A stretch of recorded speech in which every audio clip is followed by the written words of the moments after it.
चलिए स्टार्ट करते हैं, थोड़ा सा बताइएगा।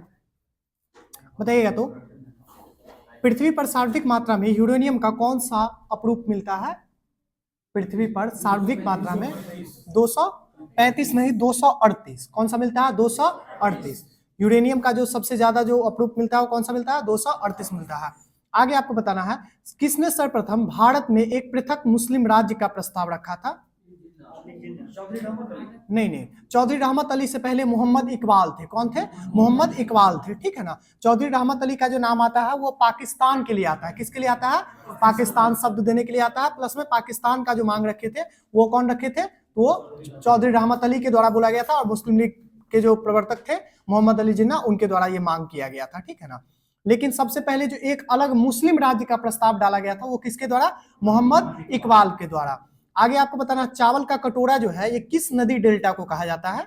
चावल का कटोरा भारत में कृष्णा गोदावरी, बिल्कुल सही है। कृष्णा गोदावरी डेल्टा को जो है चावल का कटोरा के नाम से जाना जाता है। आगे बताइएगा तो किस बाद में सर्वोच्च न्यायालय ने सर्वप्रथम यह घोषित किया कि उद्देशिका संविधान का हिस्सा नहीं है? नहीं, केशवानंद भारती बाद में तो बताया है। बेरुबाड़ी बाद, बहुत सही, बिल्कुल सही है। बेरुबाड़ी बाद में सबसे पहले जो सर्वोच्च न्यायालय के द्वारा जो जजमेंट आया था कि उद्देशिका यानी कि प्रस्तावना यानी प्रेम्बल जो है ये संविधान का भाग नहीं है, ये बेरुबाड़ी भाग में बताया था, ठीक है ना, बेरुबाड़ी बाद में।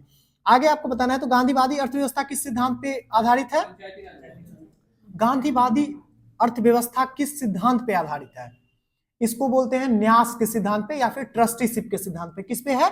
न्यास या फिर ट्रस्टीशिप के सिद्धांत पे है, ठीक है ना। यानी गांधीवादी अर्थव्यवस्था का मतलब क्या होता है? गांधीवादी अर्थव्यवस्था क्या कह रहा था, वो जब अहमदाबाद मिल मजदूर के समर्थन में जाते हैं ना, उसी समय ये ट्रस्टीशिप का ये सिद्धांत देते हैं। तो वो बोलते हैं कि ऐसा नहीं कि सत्ता जो है ना, ये अर्थव्यवस्था का सत्ता एक आदमी के हाथ में नहीं होना चाहिए। मिल मालिक जो है, सिर्फ मिल मालिक के हाथ में पूरा सत्ता नहीं होना चाहिए, बल्कि ट्रस्टीशिप में ये बटा हुआ होना चाहिए, ठीक है ना। उसमें लेबर भी उसका हिस्सा हो, उसका जो मजदूर है, मजदूर संघ वो भी हो, उसका जो मैनेजर है वो भी उसमें हिस्सा हो, ऐसा करके। तो गांधीवादी अर्थव्यवस्था का मतलब होता है ये ट्रस्टीशिप पे है आधारित। आगे आपको बताना है तो सियांग और लोहित नदी का जो प्रवाह होता है यह किस नदी किस प्रदेश में है?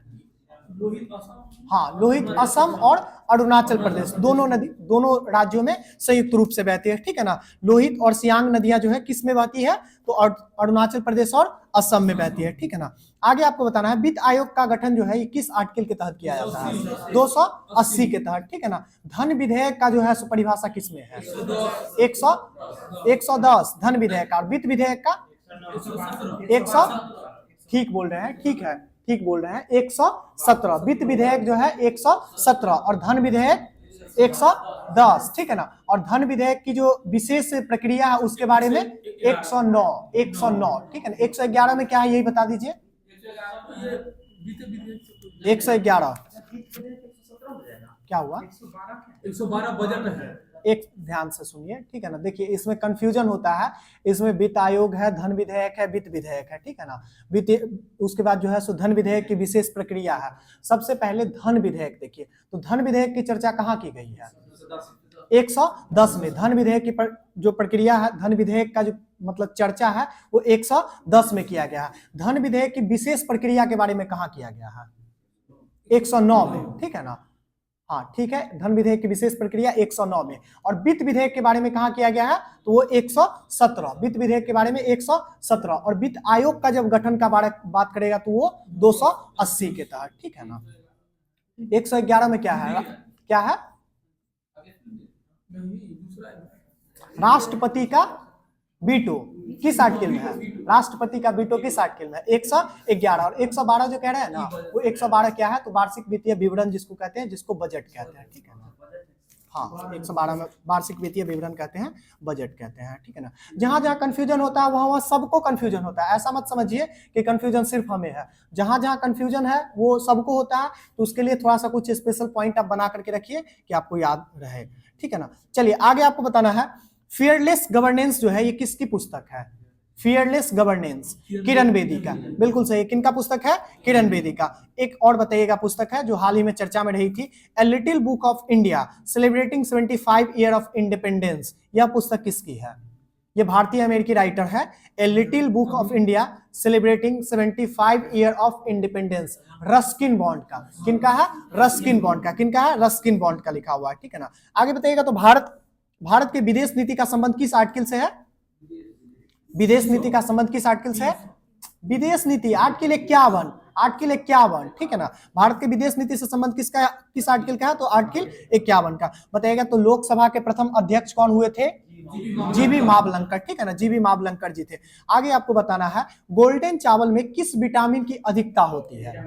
विटामिन ए की। गोल्डन चावल में किस विटामिन की अधिकता होती है? विटामिन ए की, ठीक है ना। आगे बताना है आपको इंजॉज जो है, इंजॉज नामक यह विश्व का प्रथम क्लोन है, यह किस जानवर का बनाया गया था?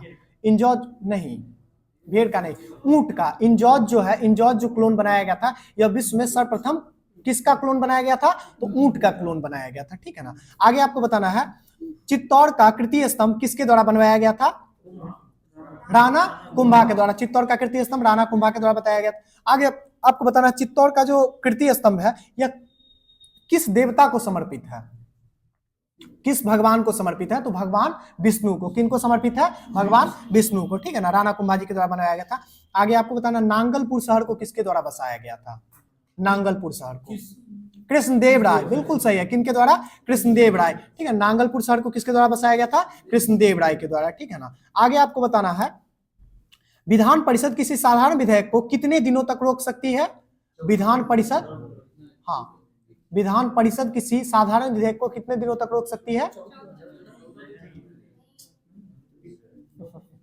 साधारण विधेयक है तो 120 दिन यानी कि 4 महीने तक, ठीक है ना। 4 महीने तक किसी साधारण विधेयक को कितने दिन तक रोक सकती है? 4 महीने तक। और वही वित्त विधेयक रहेगी तो मात्र 14 दिनों तक। विधान परिषद यानी कि उच्च सदन की बात कर रहे हैं। आगे आपको बताना है बिहार में लोटा विद्रोह किस जिला में हुआ था? मुजफ्फरपुर में हुआ था। कहां पे हुआ था? लोटा विद्रोह मुजफ्फरपुर में हुआ था, ठीक है ना। लोटा विद्रोह का संबंध किससे है? क्या है ये लोटा विद्रोह? थोड़ा सा मुजफ्फरपुर में हुआ है तो बिहार का है तो जाने भी तो क्या है लोटा विद्रोह? जेल के कैदियों के द्वारा किया गया था ये विद्रोह, ठीक है ना। अंग्रेजों के खिलाफ जेल के कैदियों के द्वारा ये किया गया था। उस समय जो है ना, जैसे आप जेल जाएंगे तो आपको कुछ कपड़ा दिया जाएगा, कुछ बर्तन दिया जाएगा, किसी में आप खाएंगे पिएंगे और यही कपड़ा पहनेंगे, ठीक है ना। तो उस समय में भी दिया जाता था, कपड़ा दिया जाता था, बर्तन दिया जाता था। तो उस समय जो है ना सो पीतल का लोटा दिया जाता था। क्या दिया जाता था? पीतल का लोटा दिया जाता था। उस पीतल को, लोटा को बंद करके जेल के कैदी को, और मिट्टी का जो है ना सुराही टाइप का जो बनता है, क्या बोलते हैं उसको? घड़ा नहीं, मतलब जिसमें कुल्हड़ बोल सकते हैं, कुल्हड़ जिसमें वो पानी पी सके, ठीक है ना। वैसा जो है सो लोटा के आकृति का ही मिट्टी का देने लगा, ठीक है ना। तो जेल के कैदियों के द्वारा जो है सो विद्रोह कर दिया गया, क्योंकि जब जेल से छूटता था ना तो लोटा घर लेकर के जा सकते थे, ठीक है ना। वो कपड़ा आपका, लोटा, वो सब बर्तन वगैरह आपका अपना हो गया। तो सोचता था कि जेल भी आए, एक पीतल का पहले लोटा भी मिलता था, वो भी घर नहीं लेके जा सके, तो इसके लिए विद्रोह कर दिया था कि हमको वही लोटा चाहिए, ठीक है ना। इसी के लिए इस विद्रोह का नाम पड़ गया लोटा विद्रोह। बड़ी रोचक कहानी है। चलिए आगे आपको बताना है तो निमाड़ी जो है किसकी किस्म है? निमाड़ी किसकी किस्म है? नहीं, गाय की किस्म है। निमाड़ी जो है किस जानवर की किस्म है? तो गाय की, ठीक है ना। अमृत महल किसकी है? गाय की, ठीक है ना, गाय की, याद रखिएगा। बताइएगा तो डायमंड में कौन सा प्रसंस्करण होता है? डायमंड में, हीरा में कौन सा? sp3, बिल्कुल सही है, sp3 होता है, ठीक है ना। आगे आपको बताना है तो जीएसटी जो है ये कैसी कर है? प्रत्यक्ष या अप्रत्यक्ष? अप्रत्यक्ष कर है, ठीक है ना। सीमा शुल्क प्रत्यक्ष, सीमा शुल्क अप्रत्यक्ष, सीमा शुल्क अप्रत्यक्ष, ठीक है ना। और इनकम टैक्स कैसी कर है? प्रत्यक्ष कर है, ठीक है ना। सेल टैक्स कैसी कर है? अप्रत्यक्ष कर है, ठीक है ना। बिक्री कर कैसी कर है? अप्रत्यक्ष कर है। यानी जनरली आपको जितने भी टैक्स मिलेगी ना सब अप्रत्यक्ष टैक्स ही है, ठीक है ना। आपको कुछ ही कर है जो प्रत्यक्ष है। बताइएगा तो लोकसभा के प्रथम जो है विपक्ष के नेता कौन थे? लोकसभा में प्रथम विपक्ष के नेता कौन थे? हाँ बोलिए, ठीक बोल रहे हैं, राम सुभग सिंह थे, ठीक है ना, राम सुभग सिंह थे। और राज्यसभा में प्रथम विपक्ष के नेता कौन थे? कमलापति त्रिपाठी, कमलापति त्रिपाठी जी थे, ठीक है ना। आगे आपको बताना है हिंदी को राज्य भाषा के रूप में स्वीकार करने वाला भारत का पहला राज्य कौन सा है? हिंदी को राज्य भाषा के रूप में स्वीकार करने वाला भारत का पहला राज्य कौन सा है? अपना प्यारा बिहार, ठीक है ना। अपना प्यारा बिहार ही है जो हिंदी को सबसे पहले राज्य भाषा के रूप में स्वीकार करता है। राज्य भाषा का चर्चा किस आर्टिकल में है? 343, 343, ठीक है ना। आगे आपको बताना किस भाग में है? भाग 17, 20, 17, ठीक है ना। इतना बार भाग बताया है फिर भी भाग में कंफ्यूजन नहीं होना चाहिए। चलिए आगे आपको बताना है तो भारत सरकार सबसे अधिक जो कर वसूलती है वो किससे वसूलती है?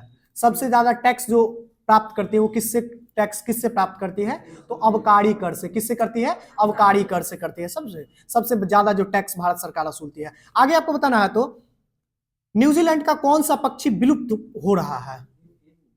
नहीं, एमो नहीं, मोआ वहां का है, कीवी वहां का पक्षी है, लेकिन मोआ नाम का एक पक्षी है न्यूजीलैंड का जो विलुप्त होने के कगार पे है, ठीक है ना। कौन सा पक्षी? मोआ, न्यूजीलैंड का। आगे आपको बताना है तो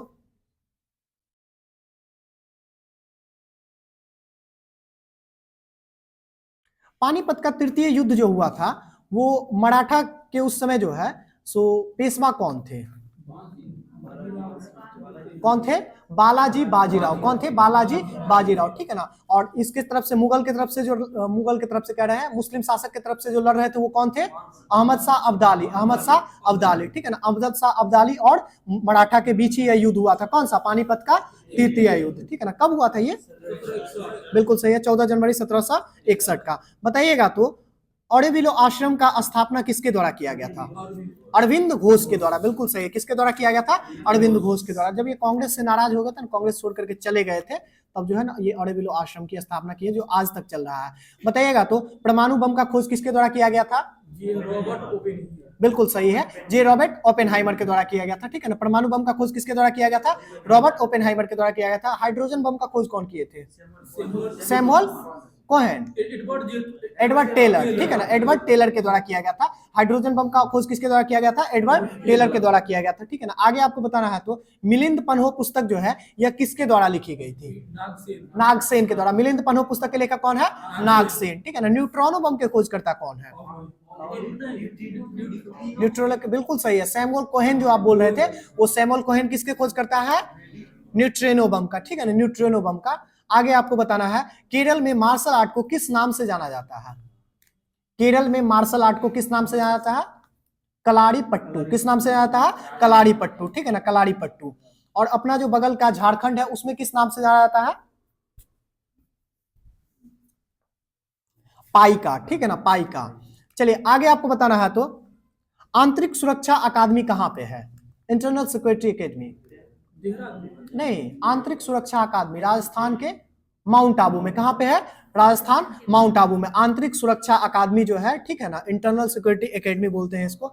आगे आपको बताना है सूरसागर जो है, सूरसागर यह किसके द्वारा लिखा गया पुस्तक है? सूरसागर सूरदास के द्वारा। बिल्कुल सही है, सूरसागर किसके द्वारा लिखा गया? सूरदास के द्वारा। किस भाषा में लिखी गई है यह? ब्रज भाषा में लिखी गई। किस भाषा में लिखी गई है? ब्रज भाषा में। बताइएगा तो सुब्रतो कप का संबंध किस खेल से है? फुटबॉल से। सुब्रतो कप किस में दिया जाता है? फुटबॉल में दिया जाता है, ठीक है ना। आगे आपको बताना है भारत पोलियो से मुक्त कब हुआ? भारत पोलियो मुक्त हुआ है कि नहीं? अभी हो गया है। कब हुआ है?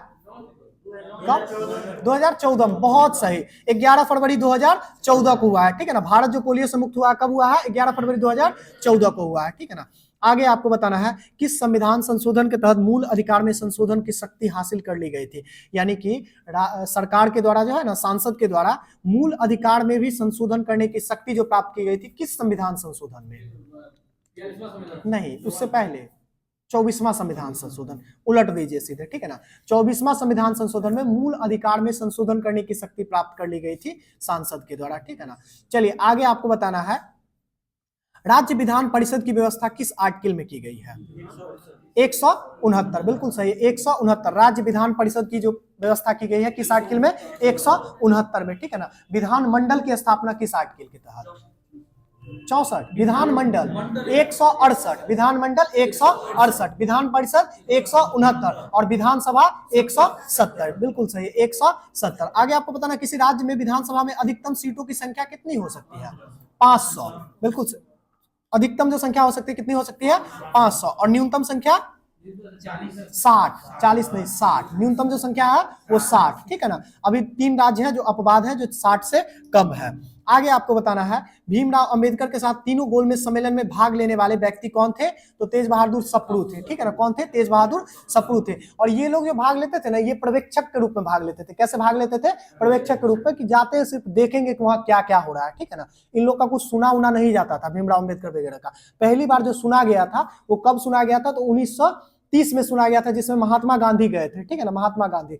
लेकिन सुना गया था लेकिन कुछ हाथ नहीं लगा था। 1931 में, सॉरी 1931 में दूसरा में जो गए थे, ठीक है ना, 7 सितंबर 1931 में गए थे महात्मा गांधी, ठीक है ना।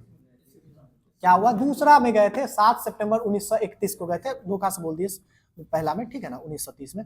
चलिए आगे आपको बताना है शिव समुद्रम जलप्रपात किस राज्य में है? कावेरी नदी पे, कर्नाटक में, बिल्कुल सही है। शिव समुद्रम जलप्रपात कर्नाटक में है। आगे आपको बताना है जूनागढ़ अभिलेख का संबंध किस शासक से है? रुद्रदामन से, ठीक है ना। ऐसे बोलते भी है इसको, रुद्रदामन का जूनागढ़ अभिलेख, ठीक है ना। तो रुद्रदामन से बताएगा। तो एटीएम जारी करने वाला प्रथम बैंक कौन सा था? बताए थे ना, आईडीबीआई, विश्व में बार्कलेज बैंक। कौन सा बैंक है? बार्कलेज बैंक है, ठीक है ना। एटीएम कार्ड जारी करने वाला जो दुनिया का पहला बैंक है वो बार्कलेज बैंक है। आगे आपको बताइएगा किस वायसराय के शासन के समय श्वेत विद्रोह हुआ था? White revolution. 1500, ठीक बोलिए, 1500 कब बोलिए? व्हाइट रेवोल्यूशन, लॉर्ड रिपन, ठीक है ना। और लॉर्ड रिपन का कार्यकाल कब से कब तक है? 1876 से लेकर के 1880 तक, ठीक है ना। हाँ सॉरी, 1880 से लेकर के 1884 तक, ठीक है ना। इससे पहले तो कौन रहते हैं? इससे पहले तो लिटन रहते हैं। 76 से लेकर के 80 तक कौन रहते हैं? लिटन रहते हैं। और 80 से लेकर के 84 तक कौन रहते हैं? रिपन रहते हैं। और इन्हीं के समय में व्हाइट रिवोल्यूशन हुआ है, ठीक है ना, व्हाइट रिवोल्यूशन। चलिए आगे, श्वेत क्रांति बोलते हैं इसको। आगे आपको बताना है लोकसभा के प्रथम अध्यक्ष कौन थे? लोकसभा के प्रथम अध्यक्ष कौन थे? जीवी मावलंकर, ठीक है ना। और प्रथम उपाध्यक्ष कौन थे? अयंगर थे, ठीक है ना, एम ए अयंगर इनको बोलते हैं। आगे आपको बताना है कांग्रेस के 1922 के अधिवेशन की अध्यक्षता किसके द्वारा की गई थी? चित्तरंजन दास के द्वारा की गई थी। किसके द्वारा किया गया था? चित्तरंजन CR दास के द्वारा किया गया था। आगे आपको बताना है बिहार में जो है सो पहला कांग्रेस का अधिवेशन कब होता है? 1912 में होता है। कहाँ पे होता है? बांकीपुर पटना में होता है। कई बार बता चुके हैं, ठीक है ना, बांकीपुर पटना में होता है। जिसकी अध्यक्षता कौन करते हैं?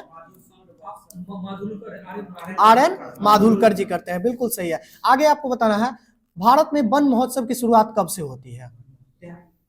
वन महोत्सव की शुरुआत KM मुंशी के द्वारा 1950 से, ठीक है ना। कब से होती है? 1950 से। वन महोत्सव की शुरुआत 1950 से होती है, KM मुंशी के द्वारा। आगे आपको बताना है उच्च न्यायालय का किस अनुच्छेद के द्वारा रीट जारी करता है? उच्च न्यायालय जो है ना, किस हाई कोर्ट किसके तहत? 226 के तहत, 226 के तहत हाई कोर्ट जो जारी करता है 226 के तहत। आगे आपको बताना है तो देव समाज की स्थापना किसके द्वारा किया गया था?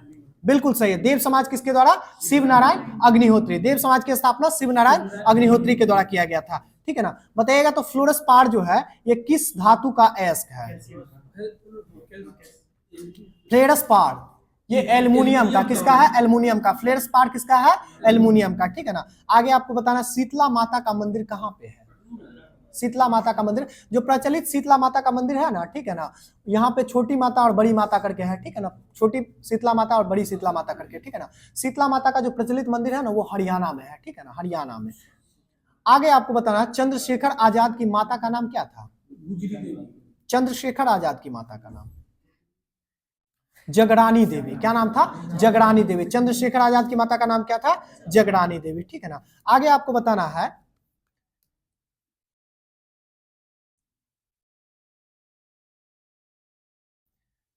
चिलैया समिति का गठन कब हुआ था? चिलैया समिति का गठन कर सुधार से था, बिल्कुल सही है। 1991 में। कब हुआ था? 1991 में हुआ था, 1991 में हुआ था, ठीक है ना। बताइएगा तो भारत में प्रथम जजिया कर लगाने का साक्ष्य जो मिलता है वह किसके कार्यकाल में मिलता है? औरंगजेब। जजिया कर भारत में कौन लगाता है सबसे पहले? मोहम्मद बिन कासिम, बिल्कुल सही है, मोहम्मद बिन कासिम। 712 ईस्वी में जब आक्रमण हुआ था तो उसी के कार्यकाल से जो है भारत में जजिया कर लगता है। और सबसे पहले उसके बाद कौन लगाता है? नहीं, सबसे बाद में चलिए शांति से सुनिए, ठीक है ना, आराम से सुन लीजिए। सबसे पहले जो भारत में जजिया कर लगाने का जो साक्ष्य मिलता है वो मोहम्मद बिन कासिम के समय में मिलता है, ठीक है ना, मोहम्मद बिन कासिम के समय में 712 ईस्वी में। उसके बाद जो जजिया कर सर्वप्रथम लगाया जाता है वो भारत में कौन लगाता है, तो तुगलक वंशीय शासक रहते हैं, कौन, फिरोज शाह तुगलक, ठीक है ना, FST जिसको बोलते हैं, फिरोज शाह तुगलक के द्वारा सबसे पहले लगाया जाता है। और जजिया कर जो है ना उससे पहले जो लगा हुआ होता है वो कुछ ही वर्गों पे लगाया हुआ आता है। जजिया कर कैसा कर है, तो ये गैर मुसलमानों से लिया जाने वाला धार्मिक कर है, गैर मुसलमानों से लिया जाने वाला धार्मिक कर है जजिया कर। तो उसमें ना बहुत कम ही हिंदुओं को और या फिर सिखों को रखा गया था। लेकिन सबसे पहले जो ये फिरोज शाह तुगलक जब लगाता है तो उसको ब्रॉड कर देता है, उसको बड़ा कर देता है, ठीक है ना, उसमें बहुत सारी जनता को शामिल कर लेता है, जैसे ब्राह्मण को, विकलांग को, ठीक है ना, महिला को, इस सब को जो शामिल करता है कौन करता है, जजिया कर, वो फिरोज शाह तुगलक ही करता है। इससे पहले जो है ना सो ब्राह्मण, विकलांग, बच्चा, ठीक है ना, बुजुर्ग, ये सब जो है जजिया कर से मुक्त था, लेकिन यही शामिल कर लेता कौन, फिरोज शाह तुगलक। उसके बाद चल के वहां से चलते आता है और सबसे पहला शासक होता है जैनुल आबदीन। कौन होता है, जैनुल आबदीन। जैनुल आबदीन कश्मीर का शासक रहता है जो जजिया कर को सबसे पहले समाप्त करता है, ठीक है ना, कहां पे, तो वो उसका राज्य सिर्फ कश्मीर में चलता था, तो कश्मीर में वो समाप्त करता है, कौन, जैनुल आबदीन। इसके बाद जो इसको खत्म करने का बारी आता है वो कौन करता है, तो 1564 में आप लोग पढ़े हैं, कौन, अकबर के द्वारा, ठीक है ना। वो 1300 में जैनुल आबदीन जो खत्म करता है वो 1300 में ही करता है, फिर से जो है संपूर्ण भारत पे लागू रहता है, लेकिन वो सबसे पहले सिर्फ कश्मीर वाले एरिया में खत्म करता है। उसके बाद 1564 में कौन खत्म करता है इसको, तो अकबर के द्वारा खत्म किया जाता है, और अकबर के द्वारा खत्म किया जाता है तो उसके बाद वो खत्म ही रहता है। दोबारा से फिर जब अकबर के बारे में फिर उसका पोता आता है, कौन, औरंगजेब, तो औरंगजेब फिर से जो है कब लगाया था, 1679 में, 1679 में फिर से वो लगा देता है, हाँ ठीक तो बोल रहे हैं, 1679 में ही, 1679 में वो फिर से लगा देता है, कौन, औरंगजेब। और औरंगजेब जब 1679 में लगा देता है जजिया कर, उसके बाद सबसे लास्ट में जो खत्म करने का बात आता है वो कौन करता है, तो जय सिंह के एक पंजाब के शासक रहते हैं जय सिंह, उसके अनुरोध पर जो है ना सो मोहम्मद शाह रंगीला, जिसको कि मोहम्मद शाह बोलते हैं, ठीक है ना, रंगीला बादशाह जिसको बोलते हैं, उसके द्वारा सबसे लास्ट में जो है जजिया कर को खत्म किया जाता है, ठीक है ना। कब खत्म किया जाता है, 1720 में। कब किया जाता है, 1720 में। 1720 के बाद जजिया कर का जो साक्ष्य है वो अभी तक कहीं नहीं मिला है, ठीक है ना, इसको याद रखिएगा। औरंगजेब जो है सो कब करता है इसको दोबारा पुनः कब लगाता है, 1679 में, ठीक है ना, 1679 में लगा देता है। इसके बाद फरुखसियर भी एक बार इसको समाप्त करता है, कब करता है, तो 1713 में करता है। कब करता है, 1713 में फरुखसियर के द्वारा भी खत्म किया जाता है, लेकिन फरुखसियर ना फिर 1717 में लगा देता है, 13 में खत्म करता है और 1717 में फिर लगा देता है। फरुखसियर के बाद जब मोहम्मद शाह रंगीला जब बादशाह बनता है, ठीक है ना, तो वो 1720 में जय सिंह के कहने पर, पंजाब शासक जय सिंह के कहने पर, उसके मित्र रहते हैं, उसके बाद संपूर्ण भारत में जो है जजिया कर को समाप्त कर देता है। उसके बाद तो आप 1720 के बाद देख ही रहे हैं, उसके बाद कौन इंपायर बड़ा हो रहा है, अंग्रेज उसके बाद जो है सो भारत पर धीरे धीरे शासन कर रहा है। तो अंग्रेज के द्वारा ये सब कर वगैरह, इस सब का कर, धार्मिक कर नहीं लिया जाता है। आगे चलिए आपको बताना है, तो आरबीआई का लेखा वर्ष जो होता है वो कब से कब तक होता है, आरबीआई 1 जुलाई से 30 जून, 1 जुलाई से 30 जून, ठीक है ना। अभी भी तो वही है ना, अभी भी कहाँ लेखा वर्ष चेंज हुआ है, लेखा वर्ष देखिएगा, हो सकता है पहले जो था वो 1 जुलाई से लेकर के 30 जून तक ही लेखा वर्ष था, ठीक है ना।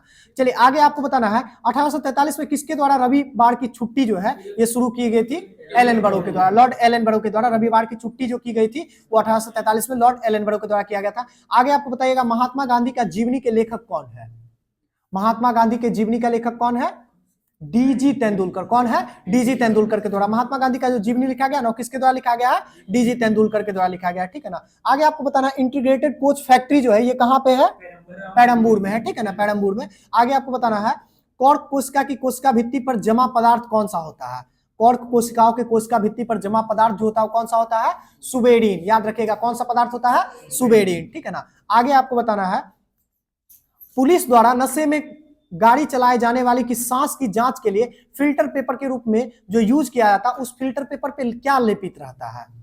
पुलिस जो है नशा में जो गाड़ी चलाता है, अल्कोहल टेस्ट जो करवाता है, फूक करके जो अल्कोहल टेस्ट करवाता है, तो एक पेपर रहता है, ठीक है ना, वो पेपर उस पर दिखाता है, तो उस पेपर पे आखिर कौन सा रासायनिक पदार्थ होता है, ठीक है ना।